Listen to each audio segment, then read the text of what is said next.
Junior inter ఎంపీసీలో state first rank 469 మార్కులతో మన కరీంనగర్ కోట ఇన్స్టిట్యూట్ విజయబేరి ఐఐటి జేఈఈ నీట్ ఫౌండేషన్ అడ్మిషన్లు జరుగుతున్నవి. ఫోన్ 8886629224. ఈ సంఘటన జరిగే కరెక్ట్ 10 నిమిషాల ముందు ఇక్కడ తిరుపతి వెనుక పెట్టుకున్న బోర్డు ఇనాగ్రేషన్ కోసం నేను వ్యక్తిని కొంచెం కింద పెట్టని చెప్పి పోలీస్ ఆఫీసర్లు చాలా మంది తవి వైరస్ పెట్టు మన తిరుపతి వైరస్ పెట్టు టీవీలో పీటీ కిందకైనా అన్ని రకాలుగా ఉన్నారు. మొత్తం కరీంనగర్ మొత్తం రౌండప్ చేసి ఆల్రెడీ నిందితులను పట్టుకోవడానికి ప్రయత్నాలు ప్రారంభించారు. దాంతోపాటు ఎవరైతే గాయపడ్డారో వారందరూ కూడా నలుగురు బాగానే ఉన్నారు. మెరుగైన వైద్యం కోసం వాళ్ళని వెంటనే హైదరాబాద్ షిఫ్ట్ చేయాలని చెప్పి నిర్ణయించడం జరిగింది. వాళ్ళందరూ కూడా మెరుగైన వైద్యం కోసం మాత్రమే హైదరాబాద్ తిరుపతి కాబట్టి పట్టుకుంటారని నమ్మకం విశ్వాసం. కాబట్టి మీడియా అందరూ కూడా దానికి సహకరించాలి. అప్పుడు అది షాప్ కాలేజ్ చివరిలో ఉంది కాబట్టి వాళ్ళు టాస్క్ చేసి రిస్కీ చేసి అందరూ కూడా కొంత యువకులా కనబడుతున్నారు. ఇబ్బంది ఉన్నాయి. కాల్పులు జరపడం కూడా దుర్మార్గమైన అనుకోకుండా అప్పుడప్పుడు వచ్చే సంఘటన కాదు. కాబట్టి అధికారులు అందరూ కూడా సీసీ ఫుటేజ్ కానీ ఈ దర్దాపు ఫుటేజ్ కానీ కమాండ్ కంట్రోల్ రూమ్ లో సీసీ ఫుటేజ్ కానీ అన్నిటి కూడా అధికారులు మరి చూస్తున్నారు. చూస్తూ వచ్చి కూడా మొత్తం అన్ని సిబ్బంది స్టేట్మెంట్ రికార్డ్ చేసుకున్నారు. వాళ్ళ సిబ్బంది స్టేట్మెంట్ ఆధారంగా నిందితులు పట్టుకోవడానికి తప్పకుండా పోలీసు సక్సెస్ అవుతారు. నిందితులు దొరుకుతారు కూడా. భాష కూడా తెలుగు హిందీ రెండు భాషలు చేస్తున్నారు. ఒకరికి భుజం అనేది ఇంకొకరికేమో కొంచెం చిన్న హెడ్ అయింది కాబట్టి ఇక్కడ నిర్లక్ష్యం చేయకుండా వెంటనే హైదరాబాద్ షిఫ్ట్ చేయాలని చెప్పి నిర్ణయించడం జరిగింది. సార్ ఎంత సొత్తు పోయింది సార్? ఎంత సొత్తు పోయిందని సొత్తు పోయింది ఇప్పుడు ఎంక్వైరీ చేస్తున్నారు.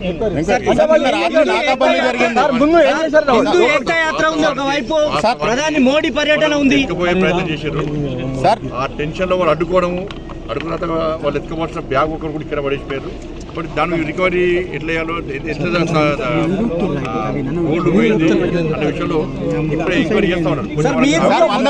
100 మీటర్ల దూరంలోనే మీ కార్యాలయం ఉంటుంది సార్. 100 మీటర్ల దూరంలోనే మీ కార్యాలయం ఉంటుంది. కేంద్ర హోంశాఖ మంత్రి కార్యాలయం ఇక్కడే ఉంటుంది.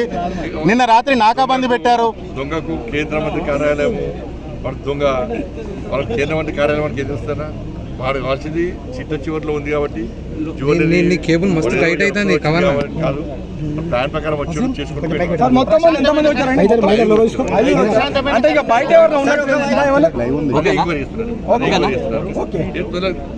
పోలీస్ అధికారులు కూడా సిపిఆర్ కూడా అధికారులు కూడా సీరియస్ తీసుకున్నారు.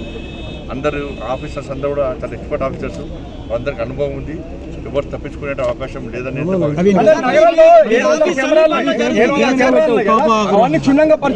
కమాండ్ కంట్రోల్ దగ్గర అందరు పోలీస్ అధికారులు పోయి అందరూ కూడా చెక్ చేస్తా ఉన్నారు. సార్ సిపి గారు ఏమన్నారు సార్ మీతో? పోలీస్ అధికారులకు అవకాశం సిపి ఏమన్నారు సార్? సీరియస్ వాళ్ళకి ఇవ్వాల్సింది అందరూ కూడా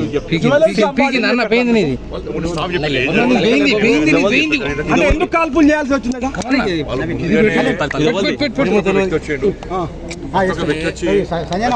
20 గ్రాముల చైన్ కావాలని చెప్పారు. మనకు వాటర్ ఇచ్చి చైన్ పడుతున్న తరుణంలో బయట ఇద్దరు వచ్చారు. మాకు కూడా గోల్డ్ కావాలన్నప్పుడు మిగతా ఇద్దరు కూడా లోపల కూర్చునే టైంలోనే గోల్డ్ అని చూపెట్టుకున్న టైంలోనే ఇంకా ఇద్దరు వ్యక్తులు లోపల పోయి అందరికీ డౌన్ చేసి అందరికి మాస్క్ వాళ్ళతో తెచ్చుకున్న తాళం కట్టేసి వాళ్ళతో తెచ్చుకున్న ప్లాస్టర్ మొత్తం అంటేయడం, బ్యాండేజ్ మొత్తం అంటేయడం. దాని తర్వాత సేల్స్ మేనేజర్ ఇంకో వ్యక్తి ఇద్దరు కూడా దీన్ని అడ్డుకునే ప్రయత్నం చేశారు. అడ్డుకునే ప్రయత్నం చేస్తున్న సందర్భంలో మా 5 వ్యక్తులు కూడా వీళ్ళది కాల్పడం, సేల్స్ మేనేజర్ మీద తల మీద కాల్పు జరపడం, మిగతా అందరి మీద భుజం మీద కాల్పు జరపడం. నిజంగా వాళ్ళు చాలా డేర్ చేశారు. నేను ఆ వీడియో విషయంలో దానిలో ఉన్న సిబ్బంది చాలా డేర్ చేసి అడ్డుకునే ప్రయత్నం చేశారు. దానివల్లనే వాళ్ళు కాల్పులు జరిపారు. కాబట్టి ఆ కాల్పులు జరిపిన సందర్భంలో వాళ్ళకి గాయాలనే అందరి దగ్గర ఫోన్లు ఉన్నాయని చెక్ చేయడము, బెదిరి చేయడం.